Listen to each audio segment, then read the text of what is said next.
तो चलिए प्रिय भक्तगण, आज हम आपको एक कथा का श्रवण करा रही हूं जो सुनने मात्र से आपके जीवन में सुख, संपत्ति और धन की वर्षा होगी। तो चलिए कथा को प्रारंभ करते हैं। अगर आप यह कहानी सुन रहे हैं तो पूरा सुनिए। इस कथा को आधा अधूरा छोड़कर जाने की गलती मत करिएगा, क्योंकि इस पवित्र कथा को पूरा सुनने से मन चाहा फल की प्राप्ति होगी। इसलिए इस कथा को पूरा सुने।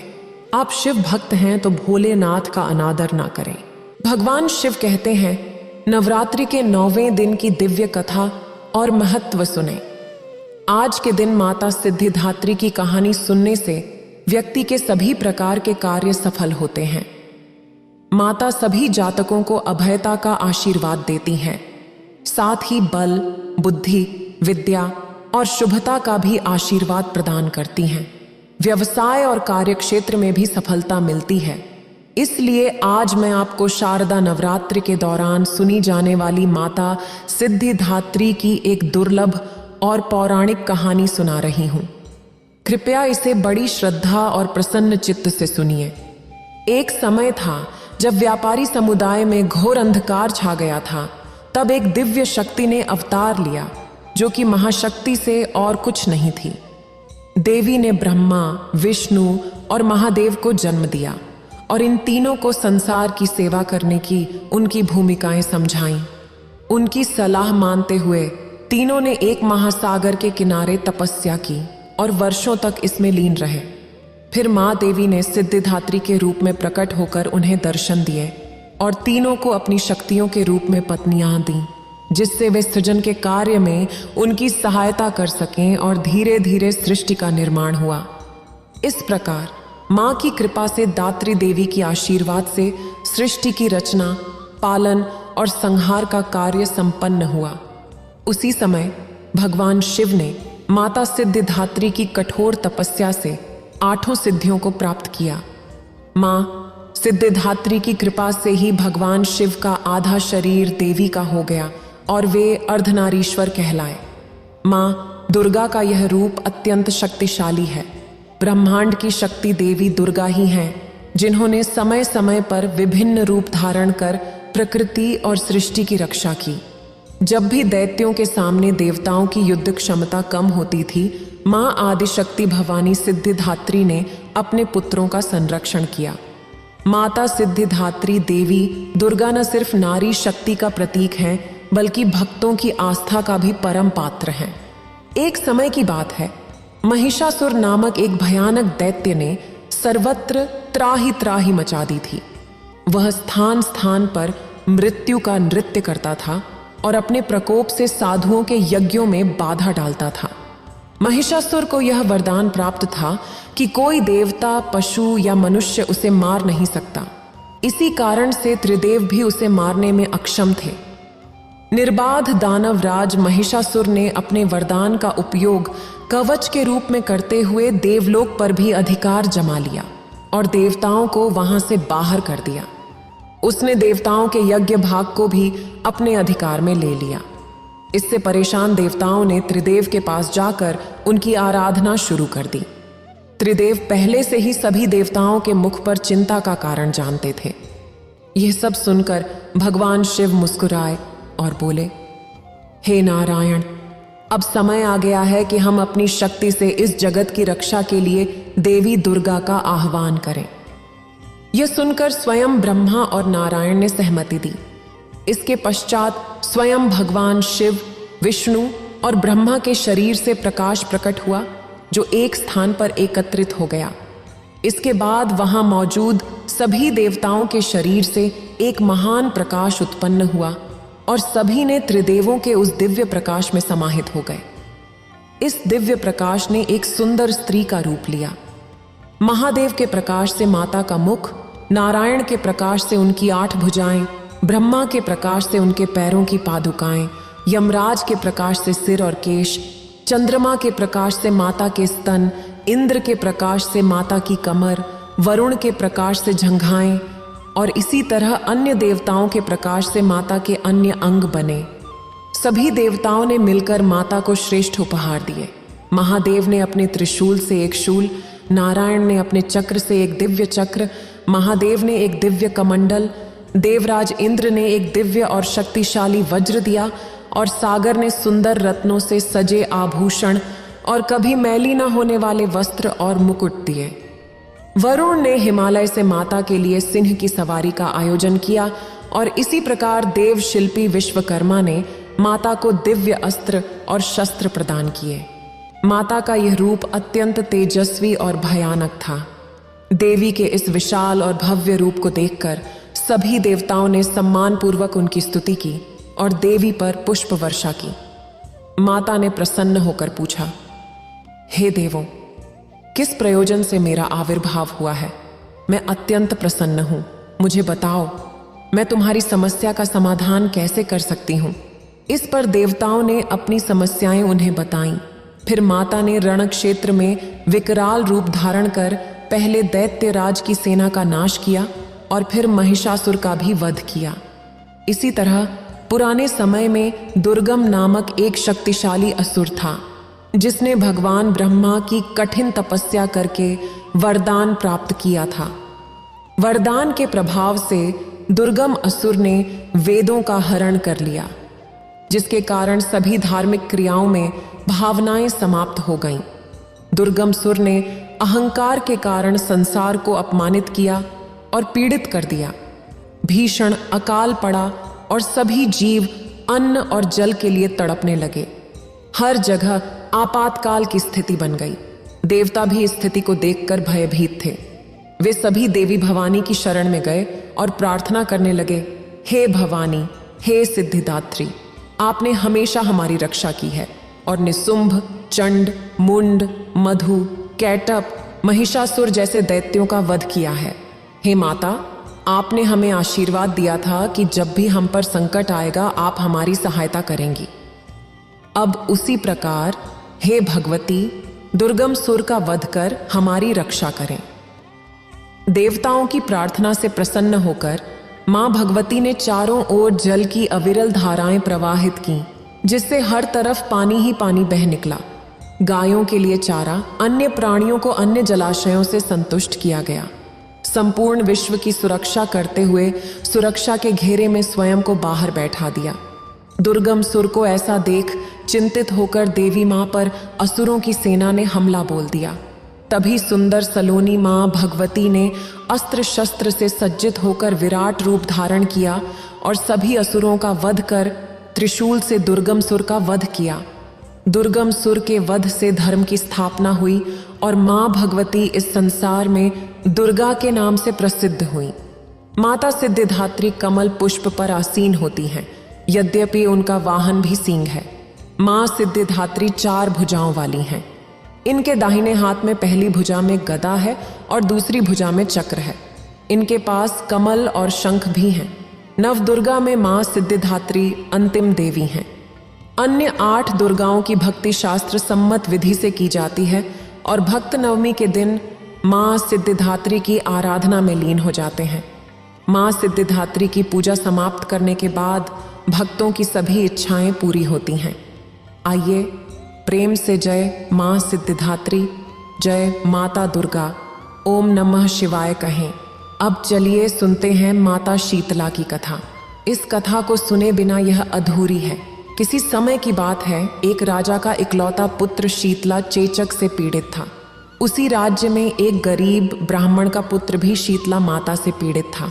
वह ब्राह्मण परिवार बहुत गरीब था, पर भगवती का उपासक था। वह सभी धार्मिक रीतियों का पालन करता था जो उसे अत्यावश्यक लगती थीं, खासकर बीमारी के समय। घर में स्वच्छता का खास ख्याल रखा जाता था। नियमित रूप से देवी की आराधना की जाती थी। नमक के सेवन पर प्रतिबंध था। सब्जी में न तड़का लगता था, न ही अन्य कोई चीज। केवल भुनी हुई गर्म वस्तुएं बनाई जाती थीं, जो वह स्वयं नहीं खाता था, बल्कि उसे बच्ची को देता था। इन उपायों से उसका पुत्र जल्दी स्वस्थ हो गया। वहीं राजा के बेटे को जब शीतला ने प्रभावित किया, तब राजा ने भवानी के मंदिर में सतचंडी का पाठ आरंभ करवाया था। रोजाना हवन और बलिदान किया जाता था। राजपुरोहित सदैव देवी की पूजा में लीन रहते थे। राजमहल में प्रतिदिन विविध प्रकार के गर्म और स्वादिष्ट भोजन तैयार किए जाते थे, जिसमें कई प्रकार के मांस भी शामिल थे। इसके कारण राजकुमार का मन उस स्वादिष्ट भोजन की खुशबू से विचलित हो उठा। वह खाने की जिद करने लगा। एक तो वह राजपूत था और दूसरे इकलौता पुत्र, इसलिए उसकी हर अनुचित मांग भी पूरी की जाती थी। उसकी मांग के अनुसार उसे विभिन्न प्रकार के व्यंजन खाने को मिलते थे। इस प्रकार शीतला माता का कोप कम होने के बजाय बढ़ने लगा। शीतला के साथ साथ उसे बड़े बड़े फोड़े भी होने लगे, जिनमें खुजली और जलन बहुत अधिक थी। राजा ने शीतला की शांति के लिए जितने भी उपाय किए, शीतला का प्रकोप उतना ही बढ़ता गया, क्योंकि अज्ञानता के कारण राजा के यहाँ सभी काम उलटे हो रहे थे। इससे राजा और भी अधिक परेशान हो उठा। उसे समझ में नहीं आ रहा था कि इतना सब होने के बाद भी शीतला का प्रकोप क्यों शांत नहीं हो रहा था। एक दिन राजा के गुप्तचर ने उसे बताया कि ब्राह्मण का पुत्र भी शीतला से पीड़ित था, पर वह पूरी तरह से ठीक हो गया था। यह सुनकर राजा सोच में पड़ गया कि मैं शीतला की इतनी सेवा क्यों कर रहा हूं। मेरे पूजा और अनुष्ठान में कोई कमी नहीं है, फिर भी मेरा पुत्र क्यों बीमार पड़ रहा है। जब वह निर्धन ब्राह्मण का पुत्र बिना किसी पूजा अर्चना के ठीक हो गया, तो यही सोचते हुए उसे रात में नींद आ गई। सफेद वस्त्र पहने भगवती ने स्वप्न में उसे दर्शन दिए और कहा, हे राजन, मैं तुम्हारी आराधना से बहुत प्रसन्न हूं, इसीलिए तुम्हारा पुत्र आज भी जीवित है। उसका न ठीक होने का कारण यह है कि तुमने शीतला के समय निर्धारित नियमों का पालन नहीं किया। तुम्हें इस अवस्था में नमक का सेवन बंद कर देना चाहिए, क्योंकि नमक रोगों के फोड़ों में खुजली उत्पन्न करता है। घर में बनने वाली सब्जियों में छौंक नहीं लगानी चाहिए, क्योंकि इसकी गंध से रोगी उन चीजों को खाने के लिए ललचाता है। रोगी का किसी के पास आना जाना नहीं होना चाहिए, क्योंकि इससे यह रोग दूसरों को भी हो सकता है। इसलिए तुम स्वच्छता से इन आदेशों का पालन करो, तेरा बेटा जल्द ही स्वस्थ हो जाएगा। विधि बताकर देवी ध्यान में लीन हो गईं। सुबह से ही राजा ने देवी के निर्देशानुसार सभी व्यवस्थाएं कर दीं। इससे राजकुमार के स्वास्थ्य पर सकारात्मक प्रभाव पड़ा और वह शीघ्र ही ठीक हो गया। उसी दिन भगवान कृष्ण और माता देवकी की विधिवत पूजा करके दोपहर में भोजन का आयोजन करना चाहिए। ऐसा करने से केवल पुण्य ही नहीं मिलता, बल्कि सभी दुखों का भी अंत होता है। प्रिय भक्तजन, अब आइए सुने शीतला माता की दूसरी कथा। एक गांव में ब्राह्मण दंपति निवास करते थे। उस दंपत्ति के 2 पुत्र और 2 बहुएं थीं। दोनों बहुओं को लंबे समय बाद पुत्र प्राप्त हुआ था। इसी दौरान नवरात्रि के व्रत आए। इस दौरान शीतला सप्तमी और अष्टमी का पर्व भी मनाया जाता है। घर में पर्व के अनुसार ठंडा भोजन तैयार किया गया। दोनों बहुओं को लगा कि यदि वे ठंडा भोजन करेंगी तो बीमार पड़ जाएंगी और उनके बच्चे भी छोटे हैं। इस विचार से दोनों बहुओं ने पशुओं के चारे का बर्तन इस्तेमाल करके चुपके से गर्म भोजन तैयार कर लिया। सास बहू ने शीतला पूजा की और शीतला माता की कथा सुनी। बाद में सास शीतला माता के भजन गाने बैठ गई। इस बीच दोनों बहुओं ने बच्चों के रोने का बहाना बनाकर घर वापस आ गईं और उन दोनों बहुओं ने गर्मा गर्म बाटी निकाली, उसका चूरमा बनाया और पेट भरकर खा लिया। सास ने घर पहुंचने पर उनसे भोजन करने को कहा। अब बहुओं ने ठंडा खाना खाने का नाटक करते हुए घर के कामों में लग गईं। सास ने पूछा, बच्चे कब के सोए हैं, उन्हें जगाकर खाना खिला दो। जैसे ही बहुएं अपने अपने बेटों को जगाने गईं, उन्होंने उन्हें मृत पाया। यह बहुओं की करतूतों का परिणाम और शीतला माता के प्रकोप के कारण हुआ था। बहुएं विवश हो गईं। सास ने पूरी घटना जानने के बाद बहुओं से झगड़ना शुरू कर दिया और कहा, तुम दोनों ने अपने बेटों की परवाह नहीं की और शीतला माता का अनादर किया, इसलिए मेरे घर से निकल जाओ और तभी लौटना जब तुम्हारे बेटे जिंदा और स्वस्थ हों। अपने मृत पुत्रों को कटोरे में सुलाकर दोनों बहुएं घर से चल पड़ीं। और रास्ते में उन्हें एक नीम का पेड़ मिला। वहां नीम के पेड़ के नीचे माता शीतला एक बूढ़ी औरत के रूप में बैठी थी, जिनके बालों में ढेरों जुएं थे। दोनों बहुएं ने थकान का अनुभव किया और नीम के पेड़ के छांव में बैठ गई। बूढ़ी महिला ने उनसे अपने बालों से जुएं निकालने के लिए कहा और दोनों ने उसके बालों से सारे जुएं निकाल दिए। जुओं के नष्ट होते ही माता शीतला ने अपने मस्तक पर शीतलता का अनुभव किया और कहा, तुम दोनों ने हमारे मस्तक को शीतल किया है, वैसे ही तुम्हें पेट की शांति मिले। दोनों बहुएं एक साथ बोलीं, हम तो पेट का दिया हुआ ही लेकर मारी मारी भटक रही हैं, पर शीतला माता के दर्शन नहीं हुए। शीतला माता ने कहा, तुम दोनों पापिनी हो, दुष्ट हो, दुराचारिणी हो, तुम्हारा मुंह देखने योग्य नहीं है। यह उनके द्वारा शीतला सप्तमी और अष्टमी के दिन व्रत रखते हुए गर्म भोजन करने के कारण था। यह सुनते ही बहुओं ने माता को पहचान लिया। देवरानी और जेठानी ने माता का वंदन किया और गिड़गिड़ाते हुए कहा, हम तो भोली भाली हैं, अनजाने में गर्म खा लिया था, हमें आपके प्रभाव का पता नहीं था। कृपया हम दोनों को क्षमा करें, पुनः ऐसा दुष्कर्म नहीं करेंगे। इसके बाद उनकी बातें सुनकर माता प्रसन्न हुई। शीतला माता ने मरे हुए बच्चों को जीवन दान दिया। फिर बहू बच्चों को लेकर खुशी खुशी गांव लौट आई। गांव वालों ने जब यह सुना कि दोनों बहुओं को शीतला माता के दर्शन हुए हैं, तो उन्होंने बड़े उत्साह से उनका स्वागत किया और गांव में प्रवेश करवाया। वे बोले कि हम गांव में शीतला माता का मंदिर बनवाएंगे। हे शीतला माता, जिस तरह आपने इन बहुओं पर कृपा की, उसी तरह सभी भक्तों पर कृपा करें और उनके संतानों को लंबी उम्र का आशीर्वाद दें। जय माता शीतला, जय हो माँ दुर्गा, ओम नमः शिवाय। प्राचीन काल में मनोहर नगर में पीठत नामक एक अनाथ ब्राह्मण रहता था, जो दुर्गा माँ का भक्त था। उसे सद्गुणों से युक्त सुमति नामक एक अत्यंत सुंदर कन्या प्राप्त हुई। वह कन्या अपने पिता के घर में अपनी सहेलियों के साथ खेलती कूदती ऐसे बढ़ने लगी जैसे शुक्ल पक्ष में चंद्रमा की कला बढ़ती है। उसके पिता प्रतिदिन दुर्गा जी की पूजा करते थे और वह उस समय हमेशा मौजूद रहती और माता दुर्गा की पूजा करती थी। एक दिन सुमति देवी के पूजन में उपस्थित नहीं हुई। पुत्री की असावधानी देखकर उसके पिता को क्रोध आया और उन्होंने कहा, अरे निर्लज्ज पुत्री, आज तूने देवी की पूजा नहीं की, इसलिए अब मैं तेरा विवाह किसी कुष्ठ रोगी और दरिद्र व्यक्ति से करूंगा।